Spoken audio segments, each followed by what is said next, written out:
for a technical partner. Mr. Chair, I'm just following the answer of our resource persons. You said during that time hindi kaya ng mga Filipino, then it follows that during that time we are solely dependent to these Chinese corporations and citizens in as far as GCC first time acquired right to run transmission grid outside China.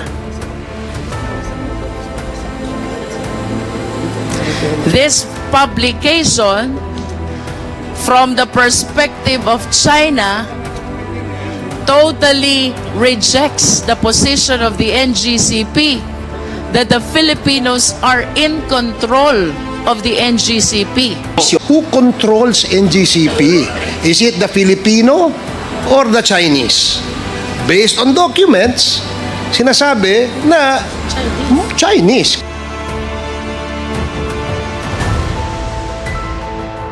Kilustro. Ma'am, thank you. Thank you, Mr. Chair. I wish to commend the very passionate interpellation conducted by the Honorable Fernandez. However, Mr. Chair, I lament that the Filipino people who are viewing us right now may not be understanding the significance of this inquiry. So, while I do submit that this is a very technical matter, I hope everybody will exert the necessary effort to laymanize in the same way that Yusek Garin did during her presentation.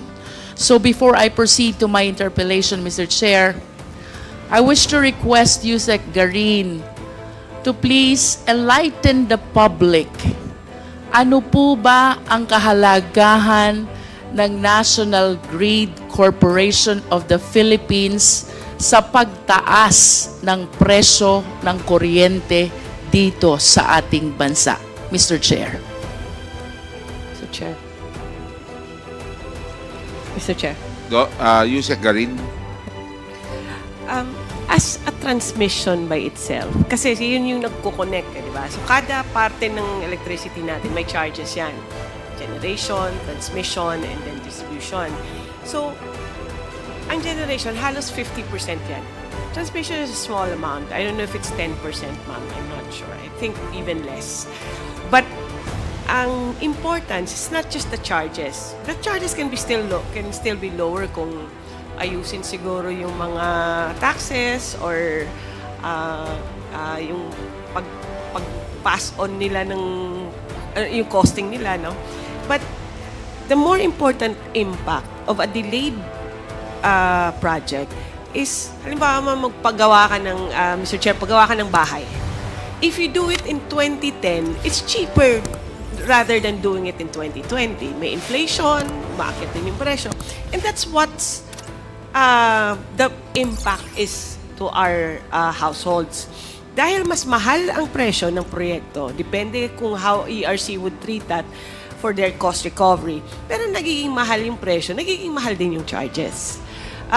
So, and at the same time, other than the cost, yung capex niya, yung cost ng pag-build mo ng transmission, is yung ano epekto niya sa other players.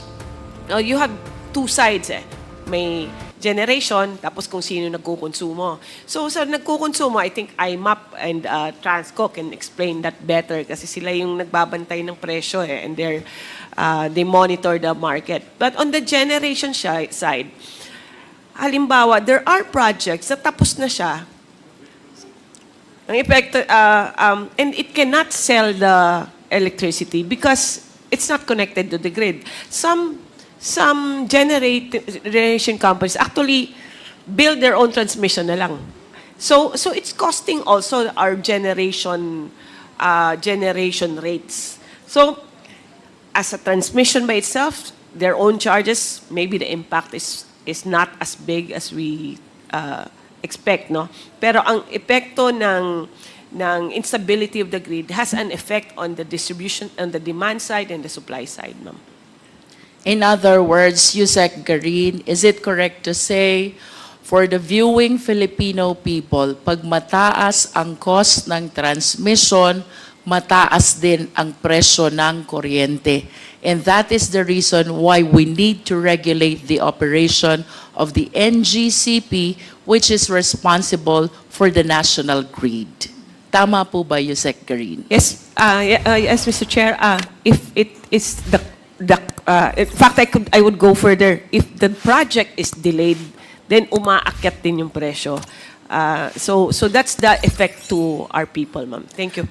Thank you. To proceed, Mr. Chair, there are two Mr. Chair, important... just a point of information, with the indulgence of our Congressman Luistro. Point of information lang, just one quick lang.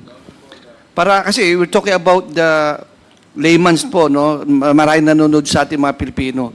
Kasi mukhang medyo yung sabi na tumataas ang presyo ng kuryente. Transmission is only 10%. Ang generation na malaki, almost 50%. So when we say that, na tumataas ang presyo because of delay of transmission, mali naman yon. So, nanonood, kasi mahirap, baka mga tao aasa. So, ang totoo niyan, generation ng 50% and transmission only 10%. Kahit tumaas sila, konti pa rin, it's minimal, no? So generation, I just want to put it in context, Mr. Chairman, that is a misconception. Huwag natin lituin Thank you very natin. much, Mr. Honorable Chairman, Presley De Jesus. if I may allow, The floor is still with the Honorable Luistro. may I be So allowed to, I don't think we're not here interject? to negate each other.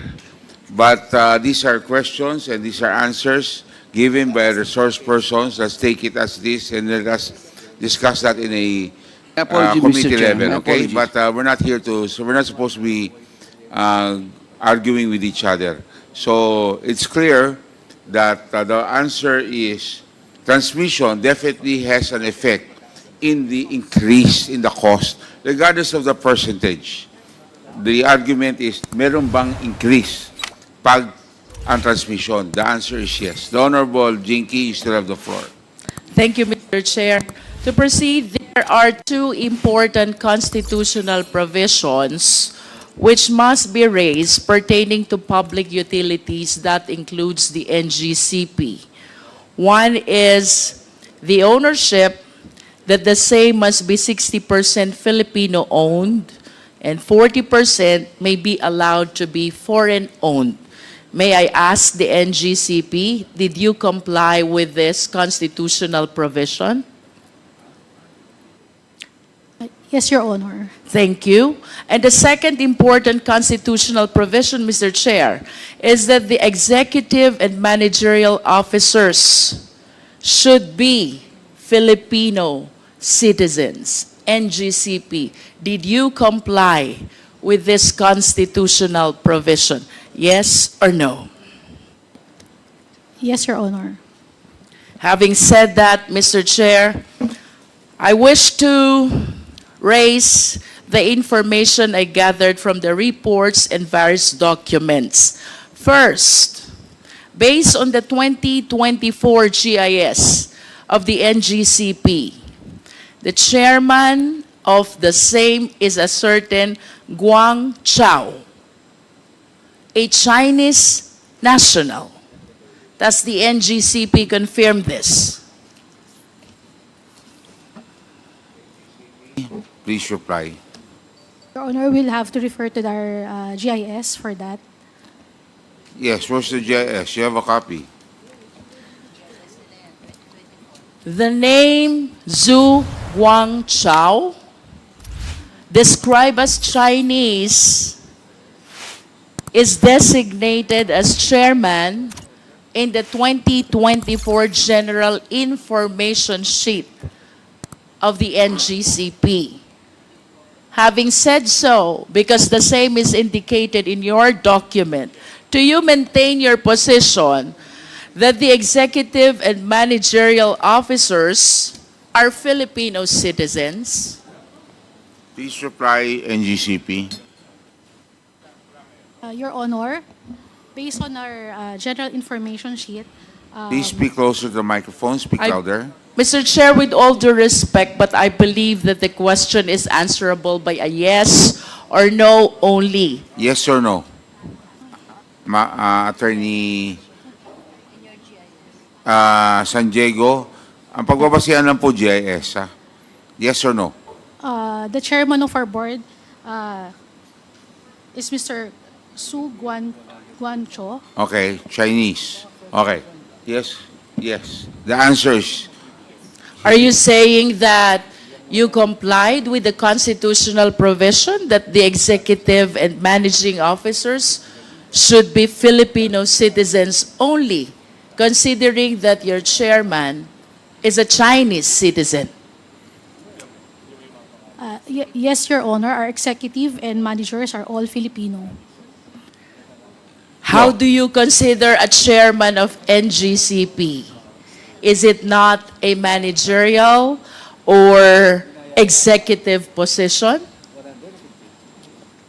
Your Honor, Mr. Suaguanco is a chairman of the board of the directors, but our executive officials and officers are all Filipino. We take note of your answer, but this representation sadly believes otherwise. For this alone, it is my humble submission that the NGCP violated this constitutional provision. Second, Mr. Chair, there are other executives which were disclosed in the records of the NGCP. Leo Zhao Yang, described as Assistant Chief Technical Officer. Leo Sin Ju Wan, described as Chairman of Board Audit Committee. These two officers are responsible for hiring employees and signing contracts with them. Having said so, Mr. Chair, may we hear from the NGCP, are you still maintaining your position that executive and managerial officers are Filipino citizens? Liu Zhaoyang and Liu Xinju are both described as Chinese citizens. Your Honor, we maintain that all our executives and officers are all Filipino. But Your Honor, if I may, I have been looking at our GIS, but the mentioned names were not here in the 2022 GIS of NGCP. in the what? GIS of NGCP. Mr. Chair, What- we will be flashing some documents on the later part of the interpellation showing these names, including the others who participated in the operation, most especially the technical aspect of the NGCP. Another significant name that I came across with is Wen Bo, Chief Technical Officer.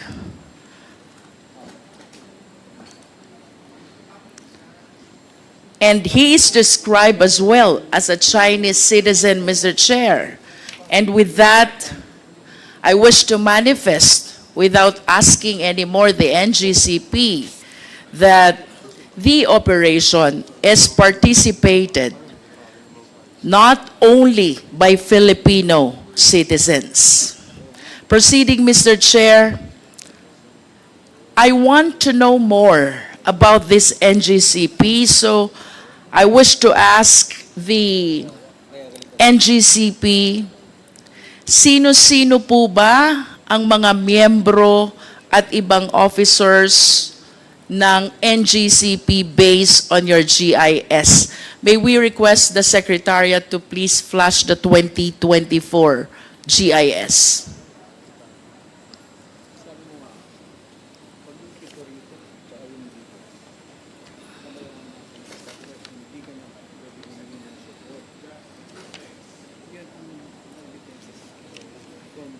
NGCP, please.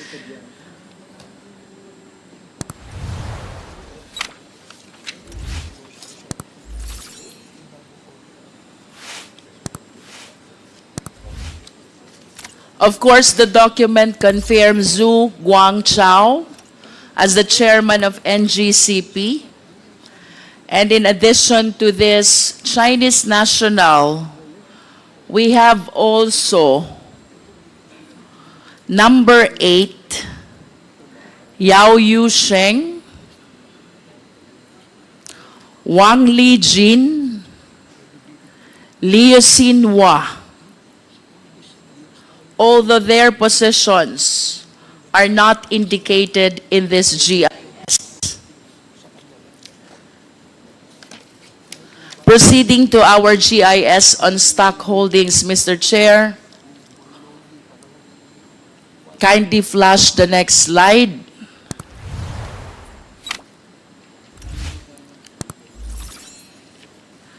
The GIS on stock ownership. There. There is one corporation here, Monte Oro Grid, which owns 27.23% of its shareholdings. Another corporation, Kalaka High Power Corporation, which is 27.23%. Third corporation is State Grid International Development Limited. That is 36.30%. Plus the 4 Chinese individuals who owns 1% each of its stock holdings. From the face of this general information sheet, Mr. Chair, it appears indeed that the Chinese ownership is 40%. However, with all due respect to our esteemed colleagues, I wish to agree to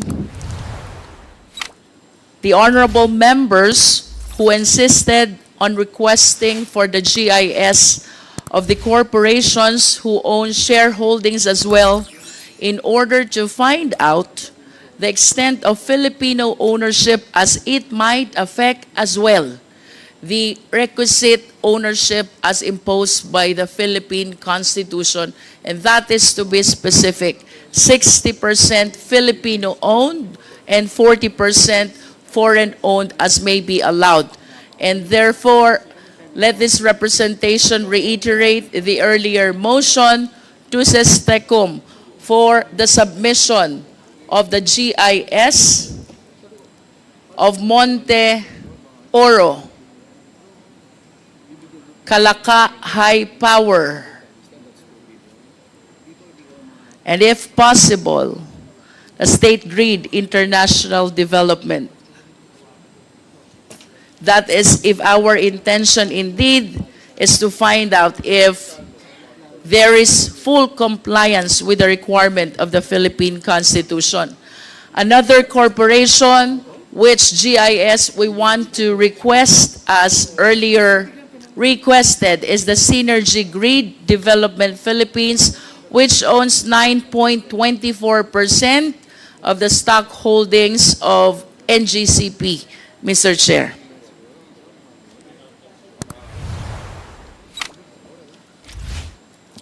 Mr. Chair, I want to go back to the 60-40 ownership. While I do acknowledge that the remaining 40% of the stock holdings may be foreign-owned, I just want to satisfy my curiosity. Considering the significance of this Public Utility Corporation, NGCP, ang tanong ko po, NGCP, wala na po bang ibang Filipino citizens interested to own that 40% which currently belongs to the Chinese nationals?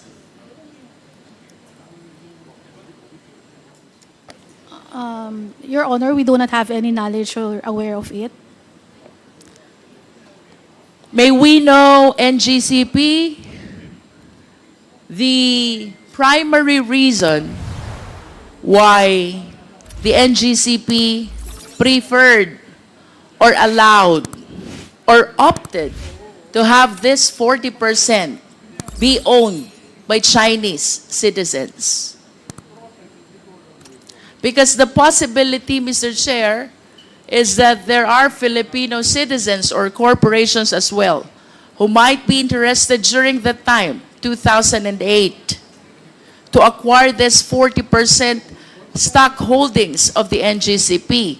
But as we can see from the GIS, that 40% is currently owned by State Grid of China Corporation plus the 4 other Chinese nationals. Pasensya na po, but you are representing the NGCP. So I wish to believe that somehow you are aware bakit po ang naging preference ng NGCP is to have this owned by Chinese nationals. Your Yes, Honor, ma'am. may I be recognized? Your Honor, Please. NGCP, Mr. Chair, was incorporated after the consortium of its stockholders won the 25-year concession in an open public bidding held by PISAM. As required by PISAM's bid documents, then, Mr. Chair, all prospective bidders had a technical partner. All prospective bidders should have a technical partner with proven expertise in transmission systems. Since the National Transmission Corporation, TRANSCO, was the only transmission expert in the Philippines at that time, the technical expert is necessarily foreign, Mr. Chair. So to respond to the question, Mr. Chair, the NGCP made mention about technical partner. Can we please expound on this? What specifically did we anticipate from our Chinese counterpart when you said we need the technical partner? Your Honor, technical would include the operation of the transmission systems.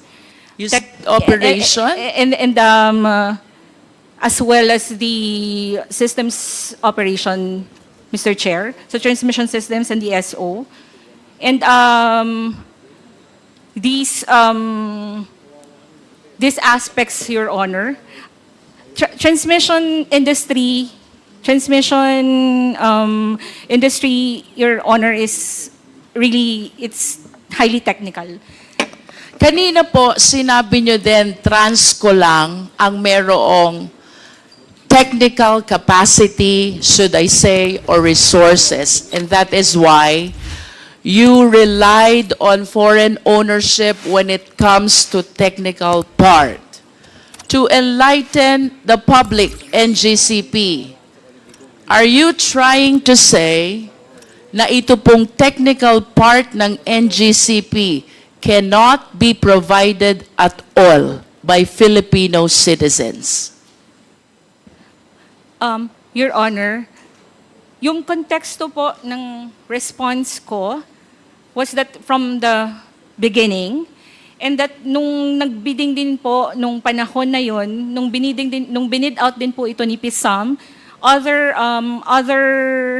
participants in that bidding is meron din po silang kani-kanilang technical expert who were also foreigner, Mr. Chair.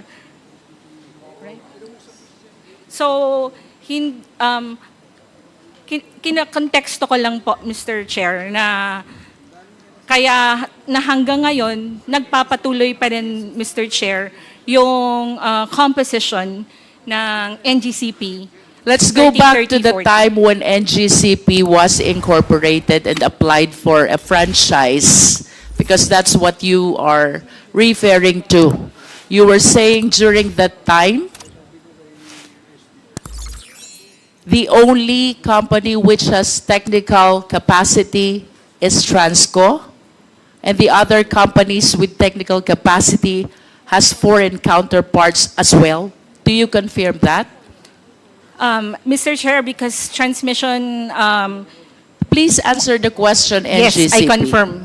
And with that answer, are you trying to say that during that time, hindi kaya ng Filipino citizens to supply the technology or the technical aspect of the NGCP operation?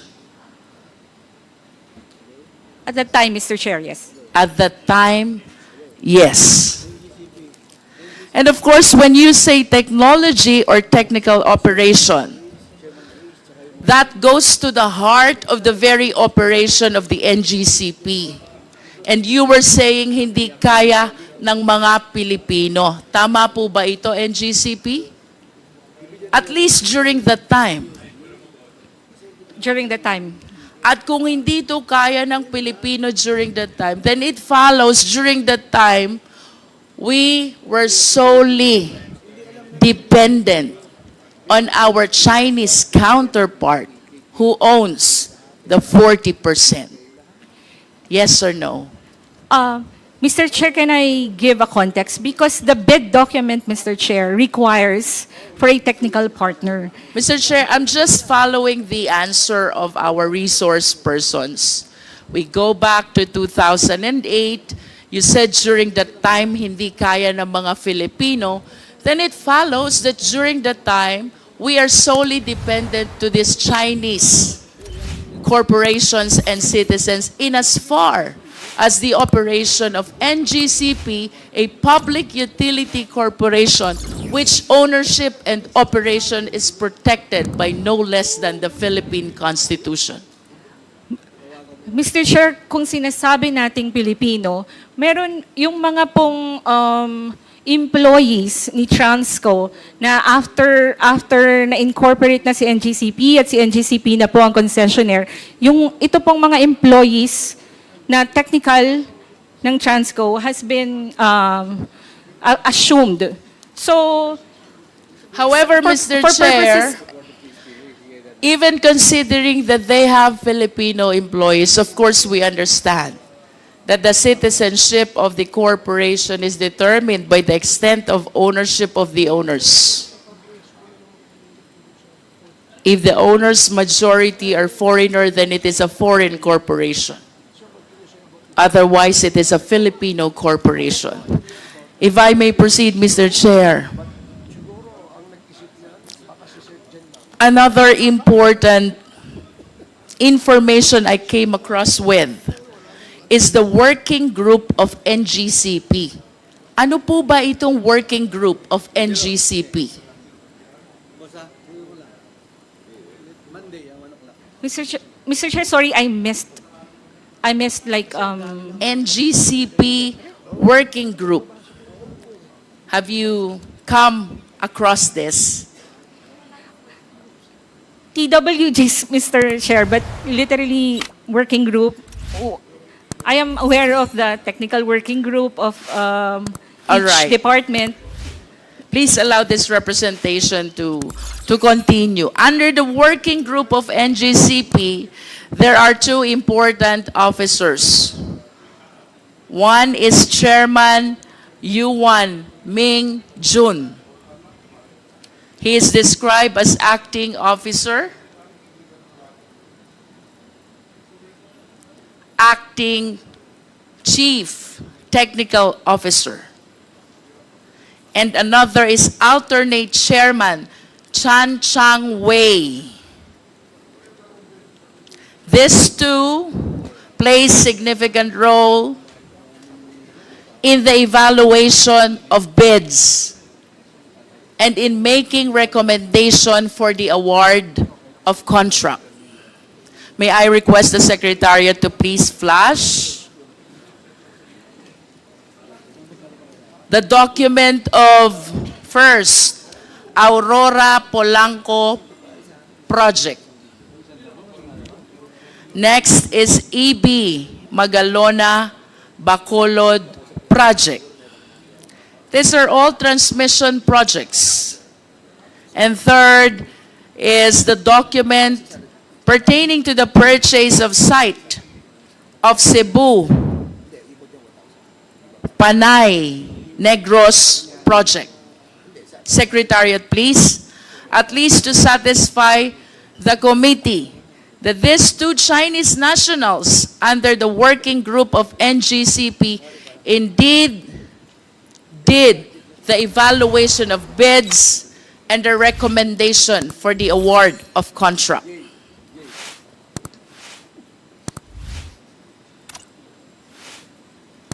Do we have the document, Secretariat?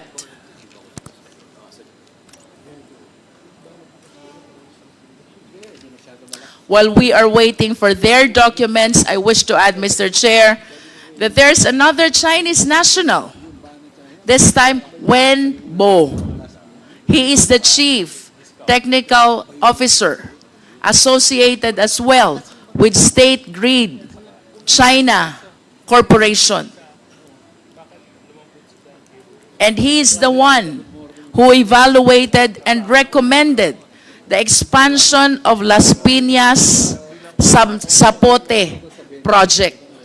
I hope the Secretariat can flash all these 4 documents to show to the committee that these Chinese nationals participated, or in fact, they were the one who evaluated the bids submitted and thereafter recommended the award of contract.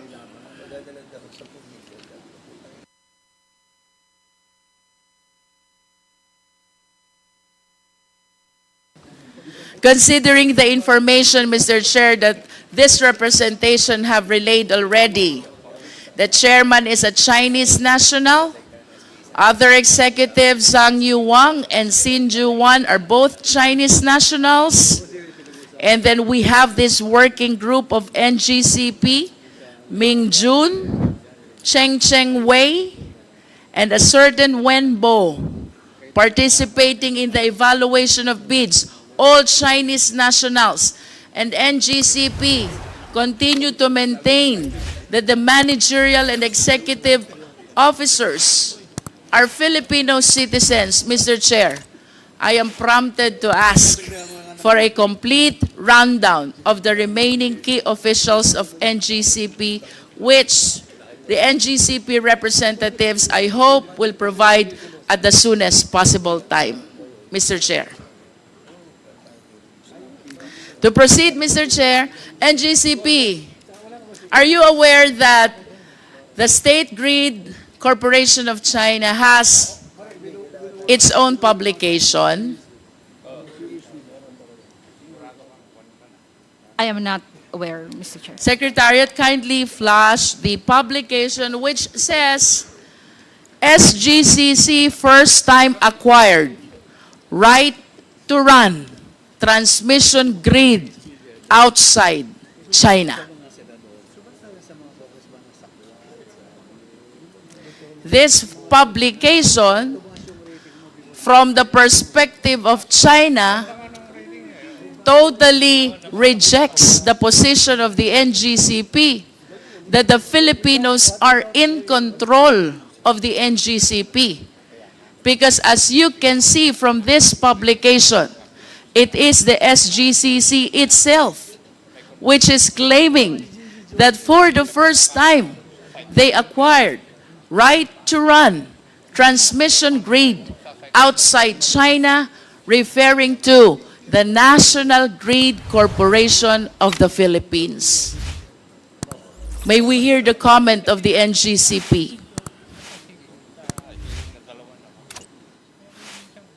Your Honor, this write-up was not written by NGCP. This write-up is... I understand. But going back to the question, do you still maintain the position that the managerial executive officers are Filipino citizens? Do you still maintain the position that Filipinos are in control of NGCP? Unequivocally, Your Honor, I maintain that position. It seems to me that the course have changed already, considering the significant officers who have been participating in the operation of the NGCP, aggravated by that publication coming from one of the major stockholders of the NGCP, that is the State Grid Corporation of China. That is a manifestation, Mr. Chair. To continue, Mr. Chair, NGCP, nasan po ba ang switchboard ninyo? You don't know? Your Honor, it's a technical term. We have technical people here. May we ask the technical people?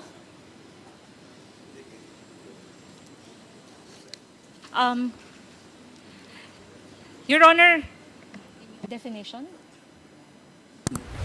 May, may we, may we have a clarification Yes, insofar as that term? may we know, okay, so you're calling in the technical people to help out. Can we have their names and what position do they occupy in the organization?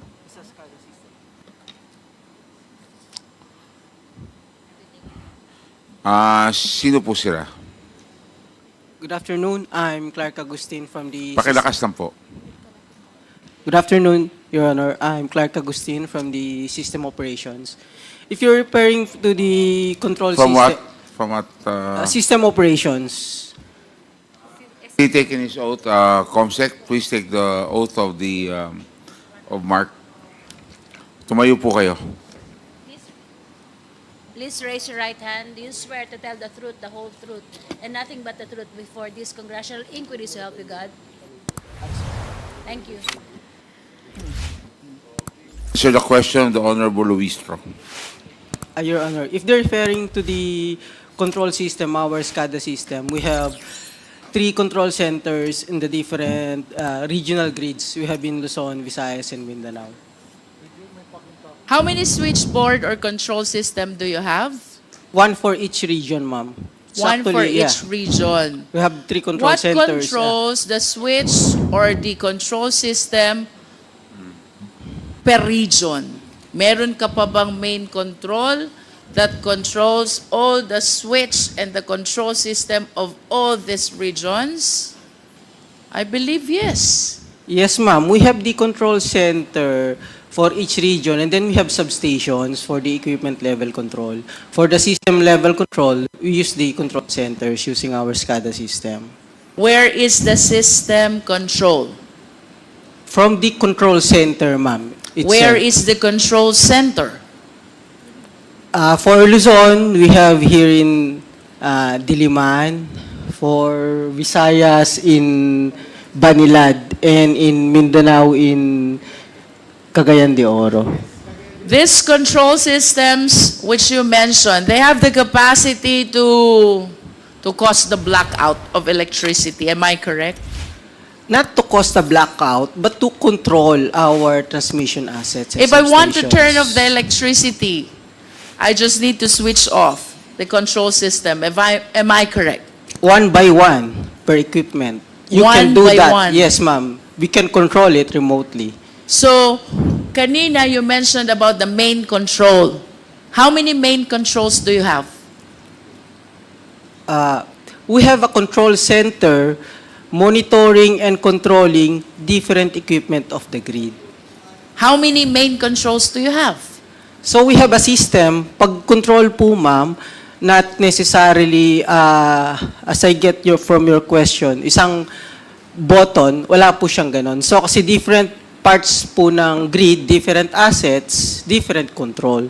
So if you want to operate a certain circuit breaker, kailangan mong operate that specific breaker. But A at specific least feeder, yeah. if I turn off one of those, did you say assets Yeah. of that control system, then the electricity will not work anymore. If I turn off one of the several assets of the main control system, the electricity will not work anymore. If you intentionally isolate a specific area, that specific area will not have electricity, will not have supply of power. For that specific area, associated to that equipment. To simplify, Mr. Chair, that main control that you are talking about is responsible to make the electricity available or otherwise. Yes, ma'am. Okay. So, you said that you have main control in Luzon, in Visayas, and Mindanao. My next question is, what is this operational computer in Nanjing? I'm not aware of that, ma'am. Operational, Operational computer in Nanjing. Nanjing, China, I believe. I'm not aware of that, ma'am. Well, based on reports, there is such a thing as operational computer in Nanjing, which is connected to the server in the Philippines that can control the availability of electricity in the country. Can you comment on this? I'm not aware of that. Is Control, it yes. possible that this information is exclusive to the Chinese counterparts and not shared to the Filipino counterparts? Based on our configurations of our control center, this cannot be controlled remotely through overseas, not even here, yes, here in What is your basis for saying that it cannot be controlled remotely? Are you that expert? Based on my experience and my knowledge, our SCADA system is actually isolated, ma'am. It's not connected in the internet, so you cannot easily control it remotely. Without Based for- on the design and the architecture. I understand. With all due respect, but considering that our IT infrastructure, tama ba, is provided by the Chinese counterpart, or should I say, a Chinese corporation, I humbly submit that no matter how knowledgeable Filipino citizens are, the one who created the system know more and know better than the one operating the same. As a general statement, do you agree? No, ma'am. Ibig sabihin mo, you're the one using the system of China, mas marami kang alam kesa nag-create ng system? No, ma'am. As I've said, This is a based- general statement, NGCP. It is not my intention to undermine the technical know-how of people from the NGCP, but logically speaking, ang sabi, the creature cannot become higher than its creator. I believe that the one who created knows more and knows better about the system than the one using the system. Do you agree? I disagree, ma'am. Say for example, baba, meron akong laptop, computer. It's made in the US or in China. That does not mean the manufacturer can remotely use my device. Kung analogy po, ma'am, ang pinag-uusapan. No, I'm talking about the system as a whole, and considering its use, the use of the system, considering that they were the ones who created it, it is my humble submission that no matter how expert we are, the one who created knows better about the system. That is a manifestation. We respect your position. To continue, Mr. Chair. Mr. Chair, Mr. Chairman, Romy Acop. with the indulgence of the Honorable Luistro, because I'm interested in the point she was making a while ago. I did not get it clearly, yung sagot po ng resource person. May I ask some clarificatory questions, Mr. Chair? If the Honorable Luistro will allow, Honorable Luistro, there were questions that he would like to ask for clarification. Yes, the Honorable Acop, you have the floor. Thank you, Mr. Chair. Sinabi po nyo kanina, 10 yung control points. Tama po ba yung pagkarinig ko? For the entire country, 10 yung control points. Tama po ba yung pagkarinig ko? Sir, hindi 10 as in 10? Yes. Hindi 10. po. Hindi po. We have three control centers, one for each region. One for each. One for Luzon, Visayas, and Mindanao. And walang central control point to control the 3 control points. Meron po kaming convergence point, yung central grid operations, pero it's just monitoring the interchange points. Yeah, but Wala po. For each region, you're correct, sir. So if you decide to cut off the power for the entire country, wala po yun. Wala po. Wala po. So it's for the 3 control points. Yes, Kung sir. gusto nyong patayin ang power sa Visayas, po pwede. Yes, sir. Using the control center, one Yes. by one, you turn off the circuit breakers. So you walang isolate the plants. central control point to control yung 3 control points. Yes, sir. If you're referring to central control point as a single control, single button, wala pong ganun. Thank you. Thank you, Mr. Chair. The Honorable Akop. Thank you. So, the Honorable Jinky Luistro, you still have the floor. Mr. Chair, just a interjection. With the indulgence of Congresswoman Yes, Luistro, yes, agreed. na medyo nakiliti lang ako dun sa tanong ni Congressman Acop. If I may ask, this is a technical question. Kasi kanina ang sagot, walang central control system, no, to turn off, let's say, the whole power system of the country, correct? Sir, we have a control center pero walang single button to turn It off. Okay. Yes. Now, can anyone just turn it off like that? Anong proseso pag turn off niyan? Sinong may approval? Yun. We have on-duty system operators. So yung duty lang ang nando doon. Halimbawa, yung naka-on duty, kinurap nung isang kalaban ng bansa at sinabing patayin mo lahat nung yung area ng kuryente nung areang yon. Can they do that? What do you mean by corrupt? In-instructan? Oh, in-instruct. Oh. They should not follow. Huh? It's not part of their duty, sir. No. What was that again? Hindi. Ibig sabihin, sir, how could they do that? Why would they follow the instruction of other people No, in, from in, other in simple countries? in simple analogy, ganito lang yan. Ano?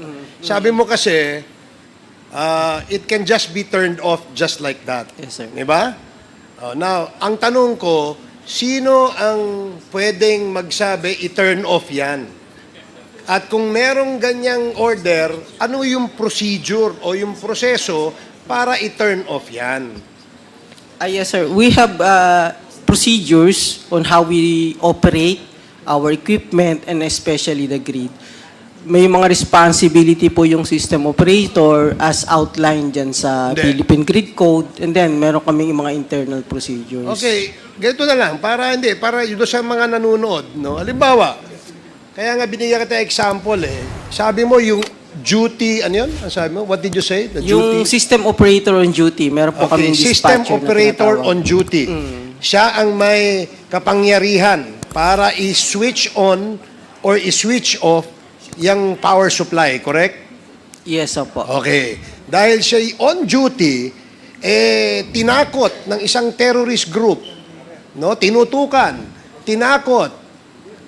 Sinabi niyang patayin mo yung switch na yan, turn it off. Can they do that? Hypothetical po, kung halimbawang nasakop nga, nandun siya sa control center, that's possible. Kasi ma-operate niya manually. Ano nga yung procedure pag turn off? Meron po tayong... Who decides? Is that the decision of the duty, ano yun? Duty system manager o ganyan? Yes, sir, Decision opo. lang niya yun? It's a decision based on established procedures po. May guidelines po tayo. May established procedure pala Ano nga yung procedure? Ano yung procedure? Kung halimbawa po, merong maintenance, pwede niyang patayin yon. May emergency, may risk sa life, sa equipment, pwede niya pong patayin. I raised a hypothetical scenario na terrorist group came into that place. Tinakot yung operator. Sabi, patayin mo yung kaya niyang gawin yon. Kaya niya po. So, yun ang tinatanong namin. Yeah, if it's possible, so, ibig he can do sabihin, the power to switch it on or switch it off ay nasa isang tao lang doon sa duty manager. Not necessarily isang tao, isang team.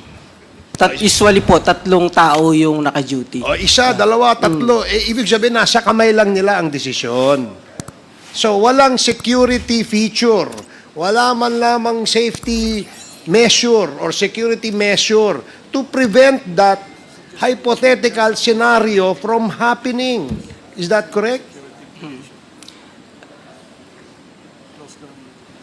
Sir, yung details po, pwede naman namin i-discuss kasi kung sabi nyo nga, security yung involved. Pero public po kasi baka po hindi namin basta-basta ma-disclose yung process nung...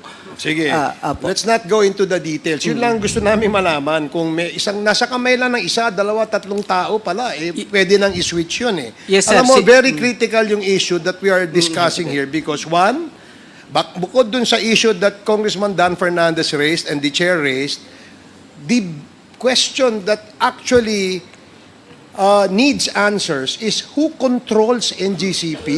Is it the Filipino or the Chinese? Based on documents, sinasabi na Chinese kasi sila yung kaya nga we're digging deeper. That's why we're asking questions. Now you're telling us na yung meron palang power to switch it on or off is only in the hands of one or a few. Therefore, masyadong vulnerable yung sistemang yan. But I will ask that question later and elaborate on that, Mr. Chair. Thank you, Congresswoman Jinky Luistro and Mr. Chair. Luistro still has the floor. The Honorable Luistro.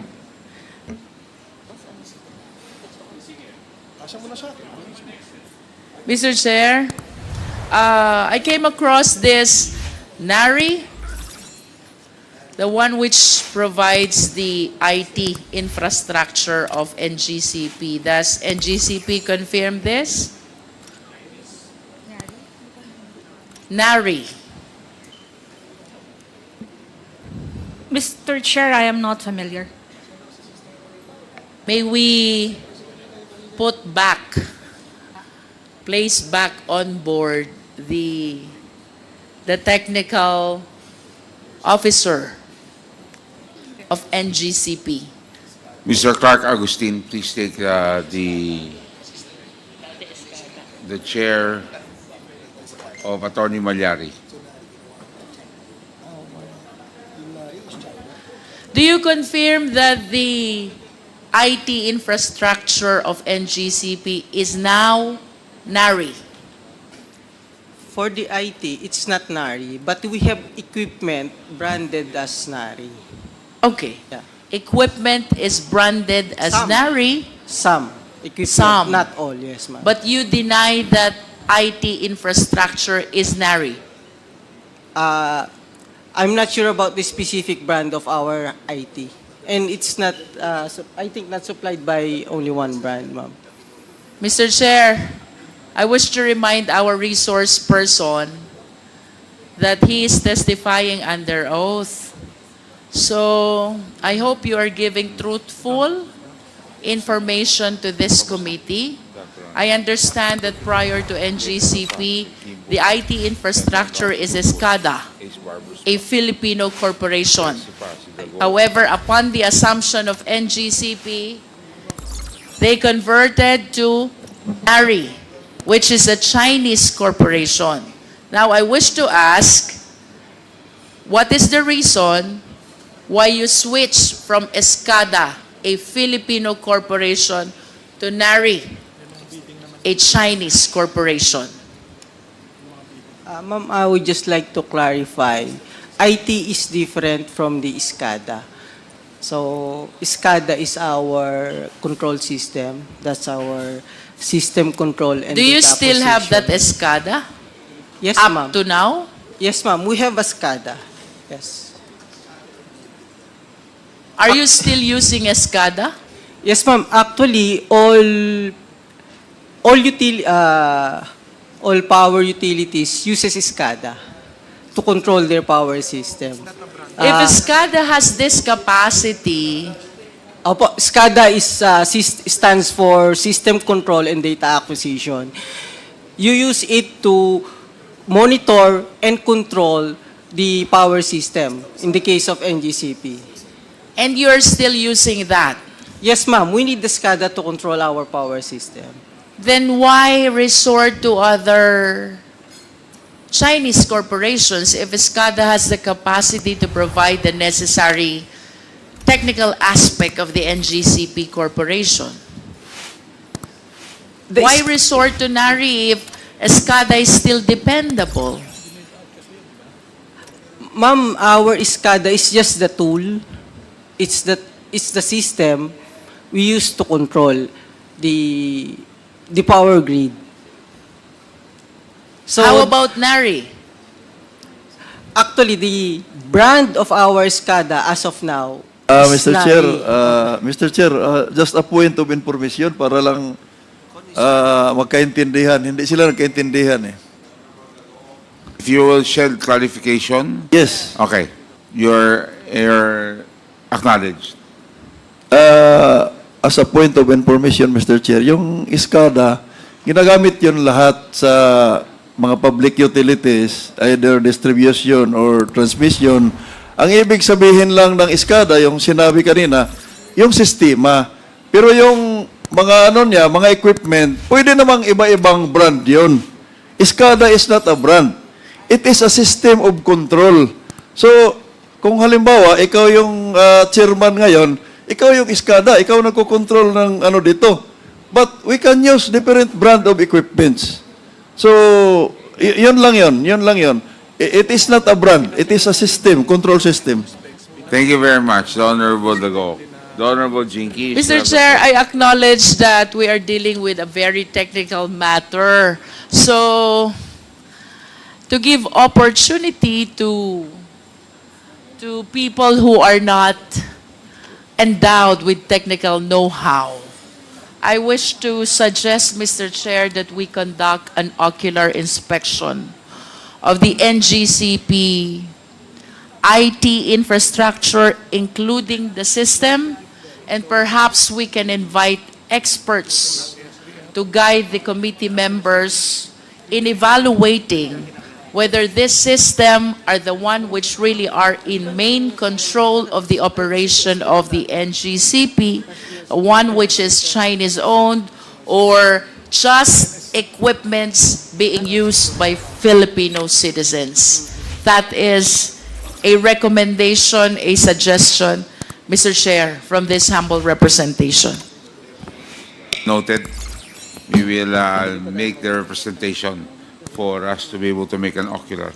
Mr. Chair, I wish to conclude on this point as my other questions has something to do with NARI, which information that I have is the IT infrastructure of NGCP. And with that, Mr. Chair, I wish to make this final manifestation that with all due respect to our esteemed colleagues and our resource persons, but it is indeed my humble submission that while we, in the face of the general information sheet of NGCP, only 40% is Chinese owned, considering however the presence of Chinese citizens, one as chairman,